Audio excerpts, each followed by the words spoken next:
Hello अस्सलाम वालेकुम, welcome back to my channel. कैसे हैं आप लोग? आई होप आप लोग अच्छे ही होंगे। तो आज बहुत छोटा सा अपना फ्रिज क्लीनिंग का टिप्स लेकर आई हूँ। बहुत रिक्वेस्ट था कि दी प्लीज़ बताइए कि आप अपने फ्रिज की क्लीनिंग कैसे करती हैं, और वो भी 5 मिनट में। तो वाकई मैं 5 मिनट में ही अपने फ्रिज को क्लीन कर लेती हूँ, और बहुत इजी है। आपको अब बस थोड़ा सा जो मैं टिप्स यूज़ करती हूँ वो यूज़ करेंगे ना, तो आपकी भी फ्रिज 5 मिनट में साफ़ हो जाएगी। कितनी भी गंदी सी गंदी फ्रिज होगी ना, 5 मिनट में साफ़ होगी।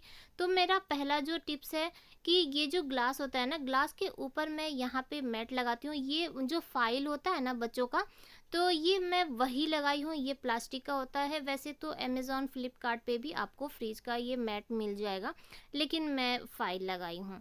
तो ये फाइल लगाने से ये फ़ायदा होता है कि अगर आप कोई सामान रख रहे हैं, कुछ गिर जाता है। अधिकतर ऐसा होता है कि फ्रिज में बच्चे हैं तो गिरा देते हैं, कभी कुछ लग जाता है, तो फिर आपको साफ़ करने के लिए पूरा ग्लास निकालना पड़ता है। तो अब ग्लास नहीं निकालना है, सिर्फ आपको वो मैट निकालना है, और मैट को निकाल के वॉश कर देना है। और यहाँ पे जो बॉटल वॉटल जहाँ पे सॉस वॉस रखते हैं ना, अधिकतर यहाँ पे सॉस गिर जाता है। बच्चे आधा अधूरा वाला रहता है ना, तो काफ़ी लग जाता है। और फिर इसे निकालिए, फिर इसको क्लीन करिए। कभी-कभार तो ऐसा होता है कि निकालते समय जो बॉक्स है ना वो टूट भी जाता है।